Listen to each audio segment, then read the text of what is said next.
लगा दो आग पानी में, जवानी उसे कहते हैं, और छीन लो सिलेक्शन, कहानी उसे कहते हैं।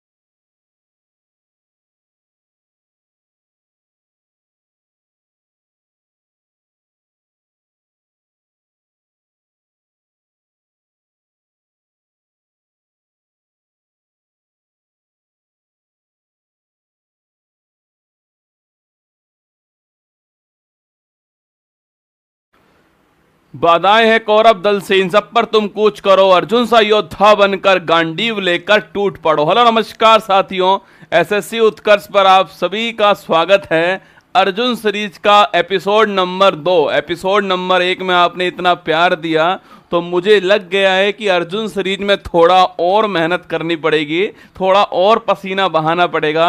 अगर एग्जाम को उसकी औकात दिखानी है तो हमें डबल दुगनी मेहनत करनी पड़ेगी। कुछ देर की खामोशी, फिर शोर आएगा पड़ोसी, तेरा वक्त आया था, हमारा इस बार जो है दौर आने वाला है। बिल्कुल एसएससी आप कोई भी एग्जाम दीजिए, वनडे कोई भी एग्जाम दीजिए, अर्जुन सीरीज उस एग्जाम को भेजने में, जीके जीएस में आपके लिए रामबाण साबित होगी, ताबूत में अंतिम कील साबित होने वाली है। बिल्कुल मेरे साथ में अर्जित, अरुण, प्रीति, सुधांशु, बिल्कुल शिवांगी, अंशिका, ज्योति, आयुष, सभी का स्वागत है। और मुझे उम्मीद नहीं, पूरा भरोसा है कि आपके हाथ में नोटबुक पेन होगा और आप जितनी मेहनत मैं करने को तैयार हूं उतनी ही मेहनत आप भी करने को तैयार होंगे उधर से, तब जाकर हम इस मंजिल पर पहुंच पाएंगे। ठीक है, चलिए शुरुआत करते हैं। अर्जुन सीरीज का एपिसोड नंबर 1 हो चुका है, आपने देख लिया होगा। आज एपिसोड नंबर 2 है। देखिए धीरे धीरे हम जो है सब कुछ कवर करने वाले हैं। ठीक है, आपको स्पोर्ट्स भी मिलने वाला है, आपको साइंस भी मिलेगी, आपको इकोनॉमिक्स भी मिलेगी, आपको पॉलिटी भी मिलेगी, ज्योग्राफी भी मिलेगी, और वो सवाल जो एसएससी के द्वारा पूछे गए सवाल है उन्हीं के आधार पे नए सवाल बना के आपके सामने क्लास ले रहा हूं। ठीक है, चलिए शुरुआत करते हैं। ना मेहनत में कमी करूंगा, ना हालातों पर रहूंगा, देर से ही सही लेकिन अपनी मंजिल को जरूर पाऊंगा। ना मेहनत रोकने वाला हूं, ना हालात से डरने वाला हूं, देर से ही सही पर अर्जुन सीरीज को इसकी मंजिल तक जरूर पहुंचाऊंगा। ठीक है, आइए क्वेश्चन नंबर फर्स्ट आपके सामने। अटल सुरंग दोस्तों किन 2 स्थानों को जोड़ती है? सवाल आपके सामने ये है। ठीक है, तो which 2 place are connected by Atal tunnel? Mumbai Nashik, Srinagar Leh, Manali Lahaul Spiti और जम्मू श्रीनगर। 4 ऑप्शन आपके सामने सो। ये 4 दोस्तों महत्वपूर्ण आपके दर्रे और सुरंग हैं जो आपके एग्जाम में पूछ सकता है। ठीक है, फर्स्ट दोस्तों तो आपसे पूछूं, आपसे जो मुंबई पूछे आपसे, मुंबई दोस्तों आपके यहां लिखिए आप लोग नासिक। ठीक है, यहां दोस्तों नासिक लिखिए आप लोग, और यहां लिखिए आप लोग पुणे। ठीक है, सवाल कभी पूछे आपसे कि मुंबई और नासिक को जोड़ने वाला दर्रा कौन सा आपके, वो हो गया थालगांठ दर्रा। कौन सा हो गया है? थालगांठ दर्रा हो गया है, आपको ध्यान रखना है। ठीक है, और मुंबई पुणे पूछूं आपसे, दर्रा कौन सा हो गया आपके? ये आपके भोरघाट दर्रा हो गया है, ये भी आपको नोट करना है। ठीक है, तो थालगांठ दर्रा, भोरघाट दर्रा, ये आपको यहां पर ऐसे लिख लेना है। ठीक है, मुंबई को नासिक से थालघाट दर्रा, और मुंबई को पुणे से जोड़ने वाला कौन सा हो गया? भोरघाट दर्रा, ध्यान रखिए। ठीक है, सेकंड दोस्तों ऑप्शन आपके श्रीनगर लेह। दोस्तों इसको है ना आप ऐसे बना लीजिएगा मेरे साथ दोस्तों, आपके आप ऐसे लिखिए, आपके यहां दोस्तों स्थान कौन सा है? यहां स्थान आपका जम्मू हो गया। ठीक है, और दोस्तों इसके ऊपर स्थान कौन सा है? यहां पर स्थान हो गया आपके श्रीनगर स्थान हो गया। ठीक है, और दोस्तों यहां पर स्थान कौन सा है? यहां पर स्थान आपका लेह हो गया, जो कि आप जानते हो लद्दाख के अंदर है, और अब लद्दाख एक अलग से यूटी बन चुका है, ये भी आपको पता है। ठीक है, कभी सवाल दोस्तों आपसे पूछ लेना यहां पर कि दोस्तों जम्मू से अगर श्रीनगर से जाना है आपके अगर यहां से यहां जाना है दर्रा कौन सा मिलने वाला है? तो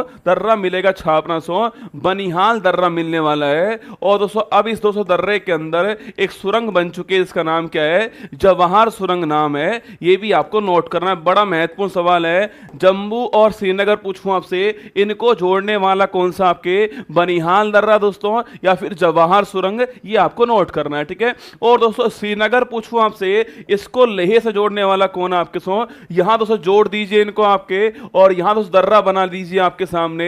कौन सी सुरंग है लिखना आपके, जोजिला सुरंग है, ये भी आपको नोट करना है, ठीक है। तो कभी सवाल पूछे ना आपसे कि भाई श्रीनगर को लेह से कनेक्ट करने वाला कौन होगा, जोजिला दर्रा होगा आपके, जोजिला सुरंग दोस्तों होने वाली है आपके, जोजिला सुरंग होगा। और कभी सवाल पूछो आपसे जम्मू और श्रीनगर के बीच में बनिहाल दर्रा, उसके अंदर सुरंग कौन सी है, जवाहर सुरंग, ये भी आपको ध्यान रखना है, ठीक है। तो ये चार मैंने आपको दर्रे सुरंग लिखा दिया आपके। और दोस्तों हमारा आंसर कौन सा, हमारा दोस्तों आंसर जो है अटल सुरंग कहां पर है, मनाली और लाहौल स्पीति जो है इसको जोड़ने वाली सुरंग कौन सी है, वो अटल सुरंग दोस्तों आपके। और इसी को पूछूं आपसे, इसको दोस्तों पहले क्या बोलते हैं, इसको दोस्तों पहले आपके रोहतांग सुरंग भी कहते हैं, रोहतांग दर्रा भी कहते हैं इसको। और ये कहां पर है, हिमाचल प्रदेश के अंदर है, ये भी आपको नोट करना है, ठीक है। तो अटल सुरंग, रोहतांग सुरंग एक ही बात है, ठीक है। मनाली और लाहौल स्पीति हिमाचल प्रदेश के अंदर जोड़ने वाली आपको नोट करना है, ठीक है। तो हमारा आंसर ऑप्शन नंबर सी हो गया है। पर ऑप्शन नंबर एक, option number B, option number D भी आपके एग्जाम के लिए महत्वपूर्ण बन सकते हैं, ठीक है। ऑप्शन नंबर सी आंसर लगा लीजिए आप ना। क्वेश्चन नंबर 2 देखिए, संविधान के किस दोस्तों भाग में आपात उपबंध जो है, जिनको हम इमरजेंसी प्रोविजन कहते हैं, सो इसका उल्लेख संविधान के किस भाग में किया गया है। ऑप्शन नंबर 1 भाग 4 में, ऑप्शन नंबर बी भाग 18 के अंदर, ऑप्शन नंबर बी भाग 20 के अंदर, ऑप्शन नंबर 2 डी आपके भाग 4A के अंदर किया गया है। देखिए यहां दोस्तों पहले पास आपात उपबंध सो उल्लेख कहां पर सो, इसका उल्लेख भाग 18 के अंदर है। और आर्टिकल लिखिए 352 से 360 दोस्तों आर्टिकल आपको नोट करना है, ठीक है। हमारे संविधान दोस्तों इसमें 3 तरह के उपबंध आपके आपात के लिए, इमरजेंसी के लिए, सो राष्ट्रीय आपात 352 के अंदर, 56 में दोस्तों राष्ट्रपति शासन आपके, और 60 में वित्तीय आपात आपको नोट करना है, ठीक है।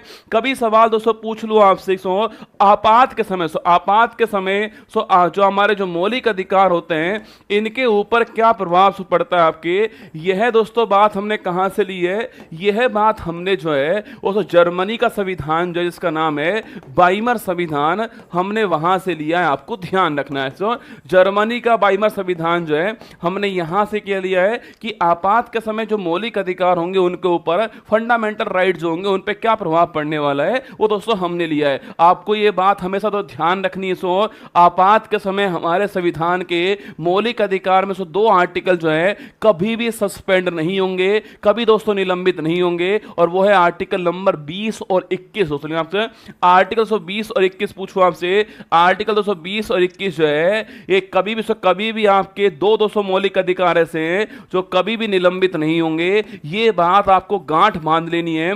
एग्जाम वाला बार बार से पूछता है आपसे कौन कौन से मौलिक अधिकार कभी भी सस्पेंड नहीं होंगे, तो आर्टिकल 20 और 21 जो है कभी सस्पेंड नहीं होंगे, आपको ध्यान रखना है, ठीक है। वहीं दोस्तों अगर आपसे पूछ लेना दोस्तों, इसके अलावा पूछूं आपसे आर्टिकल 352 पूछे आपसे, अब तक दोस्तों कितनी बार भारत के अंदर राष्ट्रीय आपात जो है इसको लागू हो चुका है आपके, अब तक दोस्तों 3 बार दोस्तों भारत के अंदर जो है राष्ट्रीय आपात लागू हो चुका है, ये आपको नोट करना है, ठीक है। और दोस्तों अगर आपसे पूछे इसके दोस्तों वर्तमान में आधार कौन कौन से, एक दोस्तों आधार इसका युद्ध हो गया है, एक दोस्तों इसका आधार कौन सा है, बाह्य दोस्तों आक्रमण हो गया है, और एक इसका वर्तमान आधार कौन सा है, वो है दोस्तों आपके आर्म रिवोल्ट बोलते हैं इसको, ये भी आपको ध्यान रखना है, ठीक है। तो आर्म रिवोल्ट इसका वर्तमान आधार है। पहले दोस्तों आंतरिक अशांति थी इसका आधार, उसको चेंज कर दिया गया अब सो, और ये चेंज किससे होता है, ये चेंज आपका जो 44वां संविधान संशोधन है 1970 दोस्तों 8 जो है इसके द्वारा चेंज हुआ है आधार। अब वर्तमान में जो आर्म रिवोल्ट है ये आपका नया आधार हो गया, ध्यान रखिएगा, ठीक है। हम दोस्तों आंसर कहां पहुंच गए, हमारा आंसर ऑप्शन नंबर बी पहुंच गया है, भाग दोस्तों 18 के अंदर इसका उल्लेख है। यहां पर 3 भाग और है, भाग 4, भाग दोस्तों 20 और भाग 4 है। तो आइए एक बार लिख लीजिए, सो भाग 4 एक उल्लेख हुआ है यहाँ पे, भाग दोस्तों 20 का उल्लेख यहां पर हुआ है, और भाग 4A जो है इसका उल्लेख है। इनका भी पोस्टमार्टम करना पड़ेगा। देखिए अगर आपसे सवाल पूछे भाग 204 जो है इसमें किसका उल्लेख है, डीपीएसपी का उल्लेख इसके अंदर आप जानते हो, आर्टिकल नंबर 36 से 51 जो है इसका उल्लेख यहां पर किया गया है। अगर आपसे पूछे ये तो कहां से लिए, आयरलैंड से हमने लिए, ये आप जानते हो, ठीक है। कभी सवाल पूछे तो संविधान के अंदर, तो संविधान के अंदर वह कौन सा भाग है जहां पर पब्लिक वेलफेयर स्टेट की बात दोस्तों होती, जहां पर लोक कल्याणकारी राज्य की बात होती, तो भाग कौन सा है, वो भाग आपका भाग 4। सुना, कभी सवाल पूछा आपसे कि लोक कल्याणकारी जो राज्य है इसकी दोस्तों स्थापना की बात जो है किस आपके भाग में, भाग 204 के अंदर और आर्टिकल नंबर 38 के अंदर है, ये आपको ध्यान रखना है, ठीक है। अगला सवाल दोस्तों आपके भाग 20 पूछूं आपसे, आर्टिकल नंबर 368 दोस्तों आपके भाग 20 है और संविधान संशोधन जो है इसका दोस्तों उल्लेख कहां पर है, इसका उल्लेख भाग 20 के अंदर है, कॉन्स्टिट्यूशन अमेंडमेंट का उल्लेख है, ठीक है। कभी सवाल पूछ ले आपसे कि सो भारत के संविधान में किसके पास में कॉन्स्टिट्यूशन के अंदर सो अमेंडमेंट की पावर है, तो हमारी जो पार्लियामेंट है उसके पास दोस्तों पावर है, आपको नोट करना। सो पार्लियामेंट पूछो आपसे, इसके पास जो पावर शक्ति है ये भी आपको ध्यान रखना है, ठीक है। इसके पास पावर है। एक केस हुआ, उस केस का नाम है केशवानंद भारती केस, शायद दोस्तों आपने सुना होगा। अगर कभी सवाल पूछे ना आपसे कि सो भारत के सुप्रीम कोर्ट के इतिहास में अब तक की सबसे बड़ी बेंच किसमें बैठती है, सो 13 जजों की बेंच किसमें बैठती है, वो आपके केशवानंद भारती केस है। 24 अप्रैल 1976 आपके डेट थी आपके, और इस केस में कहा गया था कि बेसिक स्ट्रक्चर ऑफ कॉन्स्टिट्यूशन जो है, संविधान का जो मूल ढांचा है उसमें संशोधन नहीं हो पाएगा, बाकी दोस्तों संविधान के किसी भी भाग में, किसी भी अनुच्छेद में संसद जब चाहे आपके संशोधन कर सकती है। सुनिए आप, कभी सवाल पूछूं आपसे कि बेसिक स्ट्रक्चर ऑफ कॉन्स्टिट्यूशन जो है, संविधान का जो मूल ढांचा है, इसका सिद्धांत दोस्तों किस केस में आता है, इसको बोलते हैं बेसिक स्ट्रक्चर ऑफ कॉन्स्टिट्यूशन, ये आपको ध्यान रखना है। और इसकी कल्पना कहां पर होती है, केशवानंद भारती केस में होती है, आपको ध्यान रखना है, ठीक है। थर्ड दोस्तों भाग 4 पूछा आपसे, देखो जब दोस्तों आपको संविधान में कैपिटल दोस्तों वर्ड में कुछ मिल जाए ना, भाग 4 भाग 14 तो आप समझ दोस्तों लेना कि यहां पर कोई ना कोई दोस्तों अमेंडमेंट हुआ है। और अमेंडमेंट कौन सा है, 42वां कॉन्स्टिट्यूशन अमेंडमेंट 76 अमेंडमेंट हो गया है। और कमेटी कौन सी कमेटी है, सरदार स्वर्ण सिंह कमेटी है, ये भी आपको छापना है, ठीक है।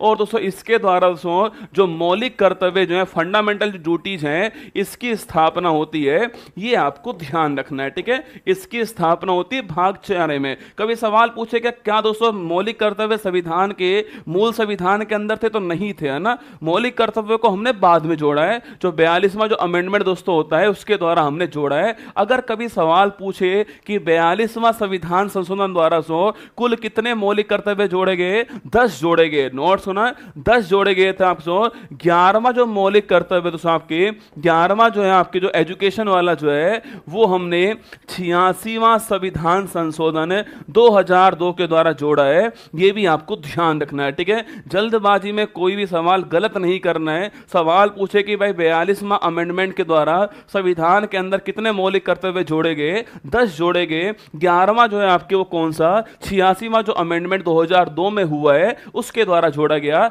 सवाल दोस्तों एक था, पर एक सवाल में 4 मैंने संविधान के भाग जो हैं वो आपको लिखा दिए एक सवाल के अंदर, ठीक है। चलिए दोस्तों आगे बढ़ते हैं। क्वेश्चन नंबर 3 देखिए, निम्नलिखित में से किसने चेन्नई में कला क्षेत्र फाउंडेशन की स्थापना की है, who among the following founded the कला क्षेत्र फाउंडेशन इन चेन्नई। सवाल पूछ रहा है रुक्मणी देवी अरुंडेल, वैजयंती माला, यामिनी कृष्णमूर्ति और सुमृणाली साराभाई। 4 ऑप्शन आपके सामने। पहले दोस्तों गौर से देखिए, चारों ऑप्शन देखिए आपके, रुक्मणी देवी अरुंडेल पहला ऑप्शन, ठीक है, वैजयंती माला सेकंड ऑप्शन है, यामिनी कृष्णमूर्ति थर्ड दोस्तों ऑप्शन है, और मृणाली साराभाई फोर्थ ऑप्शन है। इन चारों में दोस्तों एक बात कॉमन है, ये चारों दोस्तों आपके एक ही डांस की फेमस कलाकार है सो, और वो डांस कौन सा है, वो डांस हो गया आपका सो भरतनाट्यम डांस है, ये आपको छापना है, ठीक है।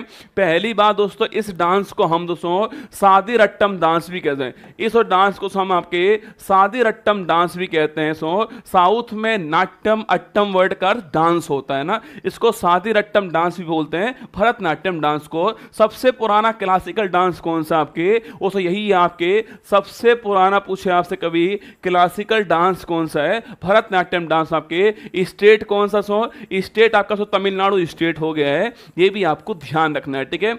इसके दोस्तों 4 फेमस कलाकार आपके सामने यहाँ पर सो, रुक्मणी देवी अरुंडेल पूछूं आपसे, ये दोस्तों इन्होंने 1936 के अंदर आपके कला क्षेत्र फाउंडेशन की स्थापना की है, ये आपको सो नोट करना है। चेन्नई दोस्तों यहां पर इसकी स्थापना की है, ये भी आपको ध्यान रखना है, ठीक है। सवाल का आंसर ऑप्शन नंबर 1 आंसर हो चुका है, रुक्मणी देवी अरुंडेल आपका ठीक आंसर, ठीक है।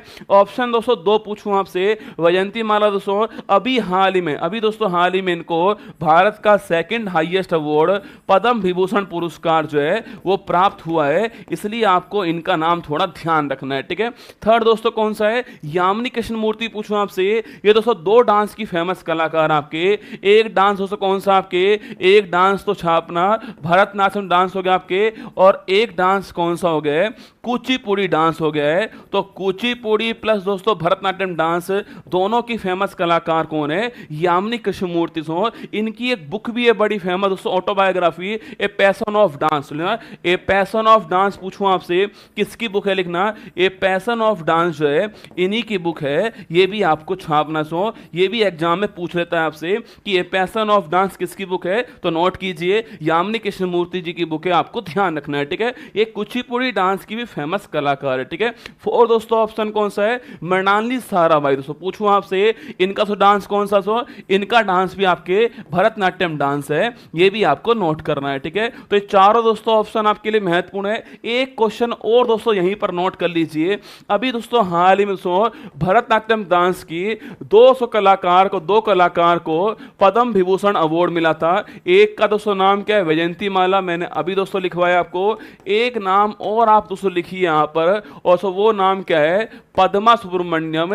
इनका नाम भी आपको थोड़ा ध्यान रखना सो, पद्मा सुब्रमण्यम जो है इनको भी अवार्ड प्राप्त हुआ है। तो 2024 का भारत का दोस्तों सेकंड हाईएस्ट अवार्ड जो है इन 2 को मिला है, तो ये 2 के नाम आपको थोड़ा ध्यान रखने, ठीक है। तो क्वेश्चन नंबर 3 में मैंने आपको बहुत सारे नाम दिखा दिए सो, और इसके साथ में मैंने बहुत सारे, देखो क्लासिकल डांस दोस्तों हमारे पास 8 है, सबसे पुराना कौन सा है, वो दोस्तों हमारा भरतनाट्यम डांस शादी रट्टम हो गया। सबसे नया पूछो कौन सा सो, अरे सबसे नया छापना सो, सबसे नए की बात करो कौन सा आपके, लेकिन सबसे नया कौन सा है, सबसे न्यू कौन सा छापना, वो है सत्रिया डांस, आपके सबसे नया डांस है। और यह डांस दोस्तों किस स्टेट का है, असम स्टेट का डांस है, आपको नोट करना है, ठीक है। सबसे नया डांस सत्रिया डांस है, असम दोस्तों स्टेट का है। इसको शुरू करने वाले कौन था आपके, श्रीमन शंकर देव साहब जो है, श्रीमन शंकर देव साहब शुरू करने वाले हैं, इनका नाम भी आपको ध्यान रखना है, कभी कभी आपसे पूछ लेता है एग्जाम में, ठीक है। चलिए दोस्तों आगे बढ़ते हैं। भूटिया नृत्य निम्नलिखित में से किस दोस्तों स्टेट का डांस है, ठीक है। तो भूटिया नृत्य पूछूं आपसे, इनमें से कौन सा स्टेट के अंदर परफॉर्म होता है, सवाल पूछा है, महाराष्ट्र, सिक्किम, असम, छत्तीसगढ़। 4 दोस्तों स्टेट मैंने आपको, पिछली बार भी मैंने आपको 4 स्टेट पढ़ाए थे, इस बार दोस्तों मैं फिर आपके सामने 4 स्टेट लेके दोस्तों आ चुका हूं। देखो महाराष्ट्र पूछे आपसे, 3-4 डांस महाराष्ट्र का लावणी डांस बड़ा सो फेमस है आपके, महाराष्ट्र का तमाशा पूछे आपसे, ये भी बड़ा फेमस है, और सो महाराष्ट्र का लेजिम डांस, ठीक है।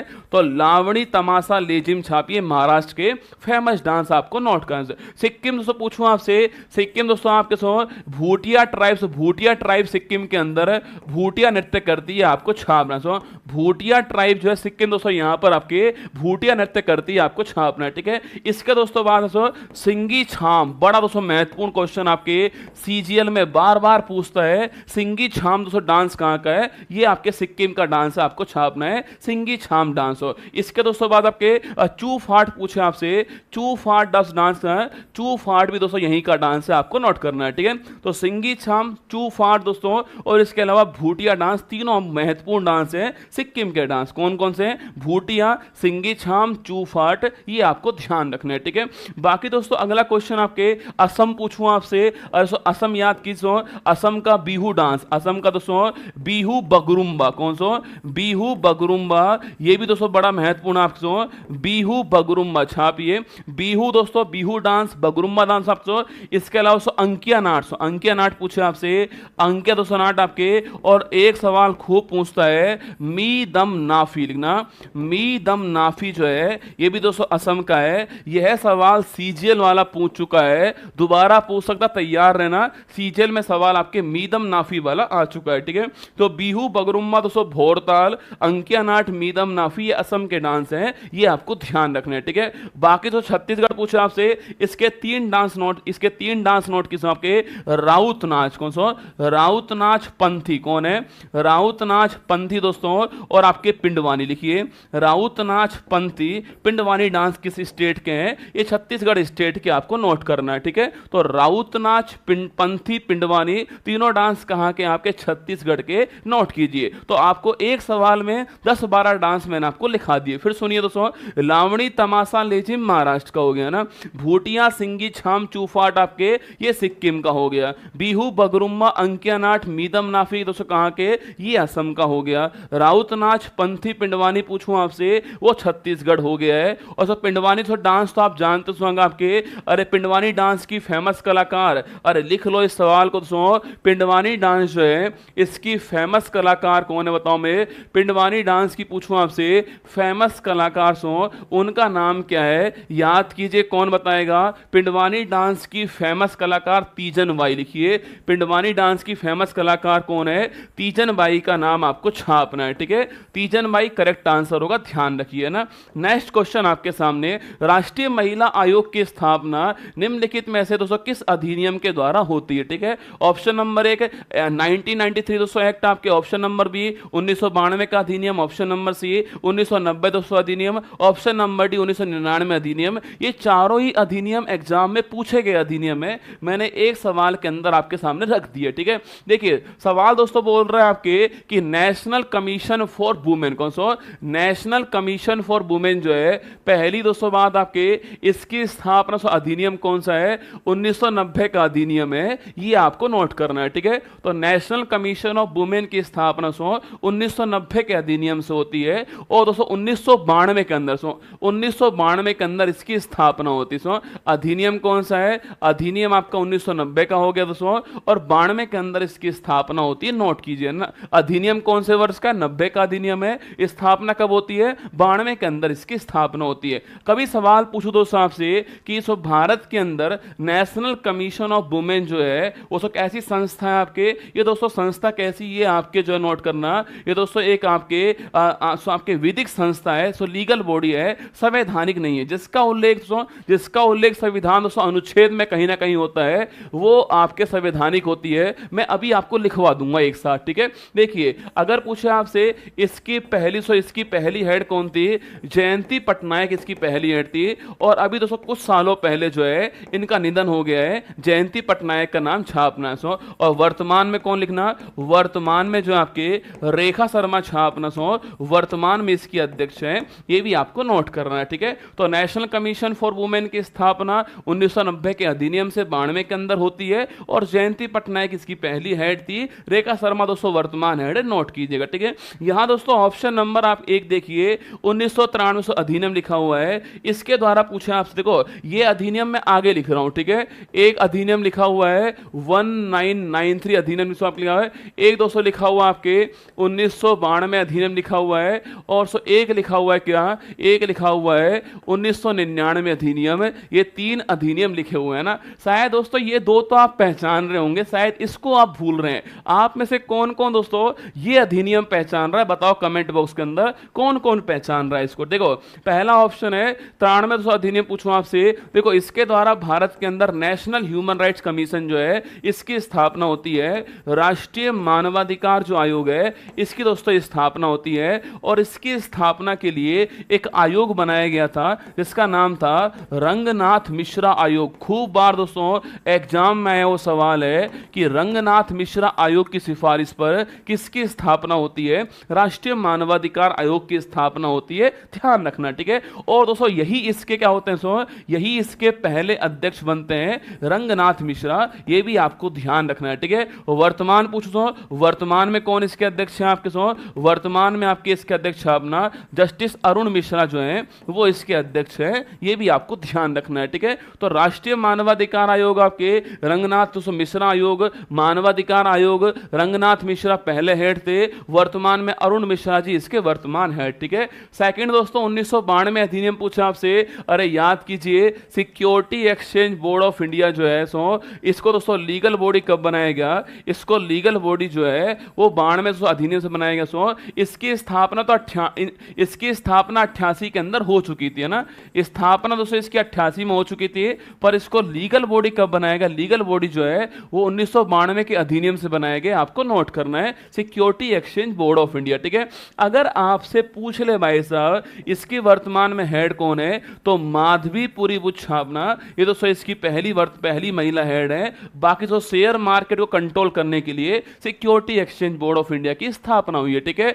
एक सवाल दोस्तों मैंने पूछा आपसे 1999 पूछूं आपसे, देखो दोस्तों एक अधिनियम आया था, लिखना उसका नाम है आपके FEMA। शायद दोस्तों आपको याद आ रहा होगा FEMA। कभी कभी दोस्तों एग्जाम वाला इसकी फुल फॉर्म पूछता है, कुछ नहीं पूछता, वो पूछता है FEMA की फुल फॉर्म क्या है। सुनिए, FEMA की फुल फॉर्म है फॉरेन एक्सचेंज, लिखना आपके foreign exchange management, foreign exchange management, लिखना मैनेजमेंट अधिनियम जो है वो इसकी फुल फॉर्म है विदेशी मुद्रा भंडार। सो विदेशी मुद्रा भंडार पूछूं आपसे, विदेशी मुद्रा भंडार सो प्रबंधन अधिनियम कौन सा आपके? सो प्रबंधन अधिनियम जो है वो आपके सामने FEMA, foreign exchange management act.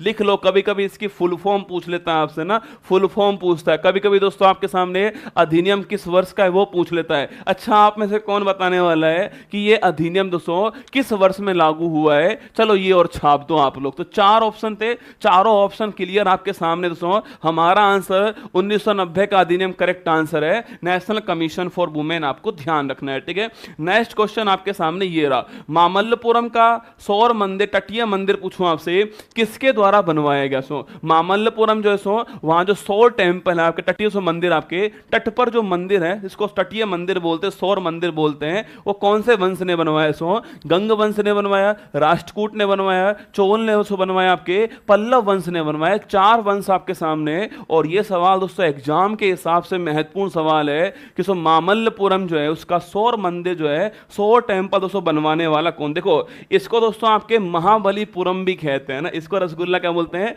इसको बेटा लाल लिखिएगा, इसको साथियों महाबलीपुरम, सो महाबलीपुरम का तटीय मंदिर भी कहते हैं। सो महाबलीपुरम सुना साहब, कहां से महाबलीपुरम? का महाबलीपुरम पूछो कहां है? सो ये तमिलनाडु के अंदर, आप जानते हो। सो महाबलीपुरम कहां पर? तमिलनाडु के अंदर है, ये आपको नोट करना है। एक बार दोस्तों ऐसा कीजिए आप लोग, सो यहां लिख दीजिए आप, आपके सो लिखिए यहां पर पल्लव वंश, पल्लव वंश लिखिए है। यहां दोस्तों लिखिए आपके, यहां लिखिए गंग वंश, ठीक है। यहां लिखिए आप लोग चोल वंश, ठीक है। यहां लिखिए आप लोग राष्ट्रकूट वंश लिखिए, और यहां लिखिए आप आपके चंदेल शासक लिखिए। ये 4-5 नाम आप लिख दीजिए, ठीक है। अब दोस्तों देखिएगा, आपके फर्स्ट नाम सो पल्लव वंश आपके, इसके संस्थापक कौन दोस्तों? इसके फाउंडर थे आपके सिंह विष्णु साहब जो है, ये इसके फाउंडर है, आपको सिंह विष्णु साहब इसके फाउंडर है, ये आपको ध्यान रखना है, ठीक है। तो पल्लव वंश पूछूं आपसे, पहली बात तो फाउंडर कौन था? आपके सिंह विष्णु साहब फाउंडर थे, ये आपको ध्यान रखना है, ठीक है। यहां दोस्तों एक शासक हुए आपके, इनका नाम क्या है? देखो ध्यान से देखो, एग्जाम वाला दोस्तों आपसे माइनर मिस्टेक कराता है, वो नरसिंह बर्मन सेकंड से पूछता है आपसे, तो वो पल्लव वंश का लिखिए आप मेरी बात को, नरसिंह बर्मन सेकंड, ठीक है। नरसिंह बर्मन सेकंड से पूछूं आपसे, ये सो पल्लव दोस्तों वंश का है। और दोस्तों इसी ने दोस्तों आपके महाबलीपुरम जो है, सो महाबलीपुरम पूछूं आपसे, इसका सौर मंदिर जो है इसका निर्माण करवाया है, ये आपको ध्यान रखना है, ठीक है। नाम क्या है इसका? इसका नाम है नरसिंह बर्मन सेकंड, ये आपको लगेगा ध्यान रखना है, ठीक है। नरसिंह बर्मन सेकंड इसका नाम है। और सो मैंने कहा आपसे महाबलीपुरम जो इसका सौर टेम्पल जो इसको बनवाने वाला कौन? आपके नरसिंह बर्मन सेकंड है। पल्लव दोस्तों वंश हो गया है, और सिंह विष्णु संस्थापक हैं, ये आपको ध्यान रखना है, ठीक है। इसको दोस्तों 1984 में आपके यूनेस्को वर्ल्ड हेरिटेज जो है इस सूची में शामिल। दोस्तों क्या आपके यहां दोस्तों 2 मंदिर आपके, एक तो महादेव जी का दोस्तों, और इसके अलावा एक कौन सा आपके सो, एक भगवान विष्णु का। सो महादेव जी और भगवान विष्णु जो है इनके मंदिर यहां पर हैं, ये भी आपको ध्यान रखना है, ठीक है। सेकंड दोस्तों वंश कौन सा है? सेकंड वंश होगा आपके गंग वंश। पूछूं आपसे, यहां दोस्तों मंदिर कौन सा है? यहां दोस्तों मंदिर हो गया आपके कोणार्क सूर्य मंदिर दोस्तों आपके, जिसको आप और मैं क्या बोलते हैं? ब्लैक पैगोडा दोस्तों बोलते हैं आपके। और जहां दोस्तों आप जो जानते हो सो इसको बनाने वाला कौन था? इसको बनाने वाला नरसिंह देव फर्स्ट। देखिए कितना दोस्तों माइनर अंतर है, जब सवाल नरसिंह देव फर्स्ट का अगर आएगा तो आपको छापना है गंग वंश, ठीक है। जब सवाल दोस्तों नरसिंह देव फर्स्ट का आएगा तो आपको बताना है आंसर क्या है, कोणार्क सूर्य मंदिर गंग वंश छापना है। जब सवाल दोस्तों नरसिंह वर्मन सेकंड का आएगा तो आपको पल्लव वंश छापना है, या महाबलीपुरम सौर मंदिर जो है ये आपको नोट करना है। सवाल दोस्तों बहुत बारीक सवाल है, इसलिए नोट कर लीजिए कॉपी के अंदर जो है। तो मैंने पूछा आपसे नरसिंह देव फर्स्ट, पूछा आपसे कोणार्क मंदिर, सो ब्लैक पैगोडा बोलते हैं इसको, गंग वंश था वहां पर सो, और ओडिशा का सो ओडिशा के अंदर है। इसको भी दोस्तों 1984 के अंदर जो है यूनेस्को वर्ल्ड हेरिटेज सूची जो है इसमें शामिल किया गया था, ये भी आपको नोट करना है, ठीक है। थर्ड दोस्तों वंश कौन सा है, थर्ड वंश है आपका चोल वंश। देखो सवाल से पूछूं आपसे, चोल वंश दोस्तों आपके यहां मंदिर कौन सा है, यहां मंदिर हो गया आपके भरतदेश्वर मंदिर सो आपको, जिसको दोस्तों हम बिग टेंपल बोलते हैं आपके सो, जो कि कहां से, जो कि तमिलनाडु से आपके यहां पर तंजावुर जो शहर है वहां पर स्थित है, आप जानते हो। सवाल पूछे अगर आपसे भाई साहब इसको बनवाने वाला कौन है, तो इसको बनवाने वाला राजराज फर्स्ट है। इस कारण दोस्तों इस मंदिर को राजराजेश्वर मंदिर कहते हैं, ये भी आपको ध्यान रखना है, ठीक है। तो चोल वंश भरतदेश्वर मंदिर यह आपके तंजावुर तमिलनाडु के अंदर है, राजराज फर्स्ट बनवाने वाला, इसलिए इसको राजराजेश्वर मंदिर कहते हैं, ये भी आपको ध्यान रखना है, ठीक है। बाकी दोस्तों कल हमने बात की इसके बारे में, यहां आप मंदिर का जिक्र कर लीजिए सो, कृष्ण फर्स्ट जो है मैंने कल लिखवाया था आपको, एलोरा कैलाश मंदिर जो है बनाने वाले थे, ये कल दोस्तों हमने बात की थी इसके बारे में, शायद आपको याद होगा, ठीक है। बाकी संदेल पूछूं आपसे, खजुराहो सो मंदिर जो है, खजुराहो सो मंदिर जो है जो सो मध्य प्रदेश के अंदर है, ये पंचायतन शैली में बना हुआ सो, एक मंदिर के चारों ओर चार दोस्तों मंदिर और हैं, पंचायतन शैली में बना हुआ है, ये आपको ध्यान रखना है, खजुराहो मध्य प्रदेश का मंदिर। तो 5 वंश के 5 महत्वपूर्ण मंदिर दोस्तों, उनको बनवाने वाला कौन है और वो कहां पर है, ये आपके सामने एक क्वेश्चन के अंदर हमारा आंसर हो गया पल्लव वंश, दोस्तों ठीक आंसर है। अच्छा अगर आपसे पूछ ले चोल वंश का फाउंडर कौन, बताओ चोल वंश जो है इसका फाउंडर कौन था, राष्ट्रकूट वंश कौन सा आपके दंती दुर्ग मैंने कल लिखवाया था आपका ना, सवाल आपके चोल वंश का फाउंडर कौन है आपको बताना है, ठीक है। अगला क्वेश्चन देखिए, नेक्स्ट क्वेश्चन है काल बैसाखी क्या है दोस्तों, व्हाट इज काल बैसाखी, सवाल आपके सामने ही आया है। सुनहरी बूंदे गोल्डन ड्रॉप्स है, ऑप्शन नंबर सी आपको, option number second Isa Masih का शिशु कहते हैं इसको, क्राइस्ट चाइल्ड कहते हैं, लौटता हुआ मानसून रिटर्निंग मानसून कहते हैं, या दोस्तों इसके अलावा मानसून से पहले की वर्षा और तड़ी बोलते हैं सो, मानसून के पहले की वर्षा प्री मानसून रेनफॉल या थंडर्स स्टॉर्म कहते हैं। 4 ऑप्शन आपके सामने, ये 4 ज्योग्राफी के 400 क्वेश्चन है, ये 4 ऑप्शन नहीं है, ये ज्योग्राफी के 4 क्वेश्चन है, ठीक है। देखिए अगर पूछे आपसे चोल वंश आपके इसका फाउंडर कौन है, विजयालय, आपको इसका नाम नोट करना सो, विजयालय जो है वो चोल वंश का फाउंडर है, आपको ध्यान रखना है, ठीक है। आइए सवाल देखते हैं सबके। पहला दोस्तों ऑप्शन क्या है, सुनहरी बूंदे गोल्डन ड्रॉप्स, मावट को जो है सो, मावट को रबी की फसल के लिए, रबी की फसल के लिए क्या बोलते हैं, गोल्डन ड्रॉप्स कहते हैं, आपको नोट करना सो, मावट को रबी की फसल के लिए गोल्डन ड्रॉप्स कहते हैं, ये आपको ध्यान रखना सो, मावट को रबी की फसल के लिए गोल्डन ड्रॉप्स कहते हैं सो।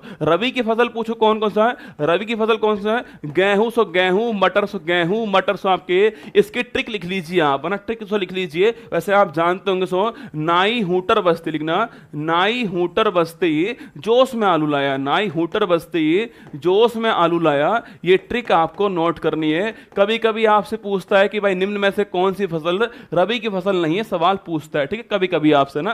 देखो ना फोर आपके चना, ठीक है, ना फोर चना, ई फोर राई हो गया ना, ई फोर तो राई हो गया है, हूं फोर आपका गेहूं हो गया है, ठीक है, हु फोर गेहूं आपके, टर फोर मटर हो गया है, ठीक है। इसके अलावा जो फोर आपके जो हो गया है, सै फोर सरसों मतलब मस्टर्ड हो गया है, और आलू हो गया है, ठीक है। तो आलू सरसों जो मटर गेहूं राई चना सो, ये रबी की फसल है, ये आपको ध्यान रखना है, ठीक है। कभी सवाल पूछ ले आपसे रबी की फसल के बारे में, चना राई गेहूं मटर जो सरसों आलू, ये रबी की फसल आपको ध्यान रखनी है, ठीक है। इनके दोस्तों इनके लिए गोल्डन ड्रॉप्स कौन सी होती है, मावट होती है। तो ऑप्शन नंबर 1 तो हमारा ये हो गया आपके सामने। ऑप्शन नंबर दोस्तों आपके क्राइस्ट चाइल्ड पूछे आपसे, सो याद किसो, अल्नीनो सो वर्ड जो है सो, अल्नीनो जो वर्ड है इसका अर्थ क्या होता है, इसका दोस्तों अर्थ होता है ईसा मसीह का शिशु, इसका अर्थ होता है सो, और सो ये आपको गर्म जलदारा होती है।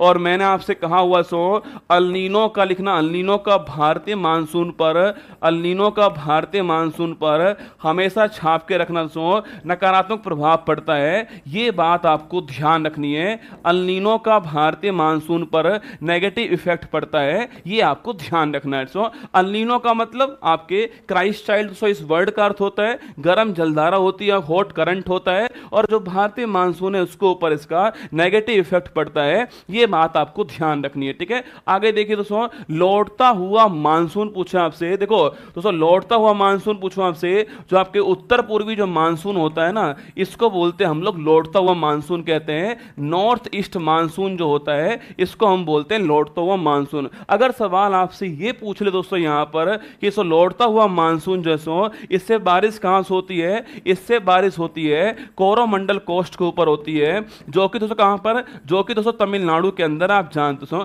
तमिलनाडु के अंदर कोरोमंडल कोस्ट जो है यहां पर बारिश होती है। इसके नॉर्थ ईस्ट मानसून पवने कहते हैं इसको, इसको रिटर्निंग मानसून बोलते हैं, लौटता हुआ मानसून कहते हैं। तो हमारे सवाल का आंसर क्या है, हमारे सवाल से आंसर ऑप्शन नंबर डी है। सो प्री मानसून रेन या थंडर स्टॉर्म जो है उसका हमारा आंसर हो गया है। इसको दोस्तों पश्चिम बंगाल में इसको काल बैसाखी बोलते हैं ना, पश्चिम दोस्तों बंगाल जो है यहां इसको काल बैसाखी दोस्तों बोलते हैं आपके। और अगर आपसे पूछ ले दोस्तों आपके, सो ओडिशा में क्या बोलते हैं, सो ओडिशा में इसको बोलते हैं नार्वेस्टर। लिखो, ओडिशा में क्या बोलते हैं इसको, ओडिशा में इसको बोलते हैं नार्वेस्टर। ये भी आपको ध्यान रखना है, कभी कभी सवाल पूछता है नार्वेस्टर कहां बोलते हैं, ओडिशा में बोलते हैं। काल बैसाखी कहां बोलते हैं, पश्चिम बंगाल में बोलते हैं इसको। थंडर स्टॉर्म सो मानसून से पहले की बारिश होती है, आपके बिजली कड़कती है दोस्तों, इसके अंदर तेजी से बारिश होती है, काल बैसाखी पश्चिम बंगाल में कहते हैं। और सो ओडिशा के अंदर इसको क्या बोलते हैं, नार्वेस्टर कहते हैं। ये भी आपको ध्यान रखना है, नार्वेस्टर आपको नोट करना है। ऑप्शन नंबर डी हमारा करेक्ट आंसर हो गया।